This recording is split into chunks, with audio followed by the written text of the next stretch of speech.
লন্ডনের মতো জায়গায় বাংলায় লেখা হোয়াইট চ্যাপেল স্টেশন। এটা আমাদের লন্ডনের একটা বড় জংশন, সেটা হচ্ছে হোয়াইট চ্যাপেলে। আর আমার বাসার থেকে প্রায় 10 মিনিটের রাস্তা হেঁটে। আর এখন আমরা রোদ বৃষ্টি ঝড়ের মধ্যে কার সঙ্গে দেখা করতে হোয়াইট চ্যাপেল স্টেশনে চলে আসলাম। চলুন আপনাদের সঙ্গে দেখাবো।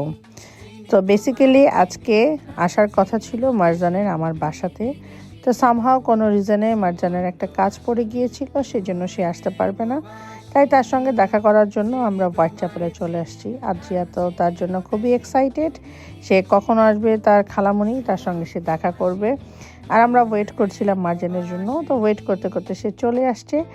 আর পোশাক আশাক দেখে বুঝতেই পাচ্ছেন আজকে কিন্তু প্রচণ্ড ঠান্ডা, যেমন বৃষ্টি সেরকম ঠান্ডা ওয়েদার খুবই।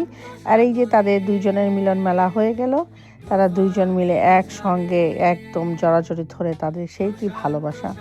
তো মারজানকে নিয়ে পরে চলে গেলাম একটু খাওয়া দাওয়া করবো। তো কি খাবো, এমন একটা টাইম আমাদের না দুপুরের খাবার না সকালের খাবার কোনো কিছুই না। তো আমরা চিন্তা করলাম গরম গরম দুজনে সিঙ্গারা খাই। সিঙ্গারা খেয়ে এখন বিদায়ের বেলা। আর মারজান দেখা করতে এসেছিল, আদ্রিয়ার জন্য একটা সে গিফট এনেছে। আর সেই গিফটটা একটা সারপ্রাইজ, সেটা হচ্ছে একটা ধামাকাদার হতে যাচ্ছে। আর সেটা দেখতে হলে অবশ্যই চোখ রাখতে হবে আমার চ্যানেলে। মারজান আদ্রিয়াকে কি গিফট দিল এবং তাদের কি ধামাকাদার প্রোগ্রাম, সেটাই আপনাদের সঙ্গে আমি শেয়ার করব পরবর্তী ভিডিওতে। থ্যাংক ইউ মারজান, এত সুন্দর একটা গিফট আদ্রিয়াকে দেওয়ার জন্য। আর পরবর্তী ভিডিওতে দেখা হবে আপনাদের সঙ্গে। সেই পর্যন্ত সবাই ভালো থাকবেন, সুস্থ থাকবেন। আল্লাহ হাফেজ।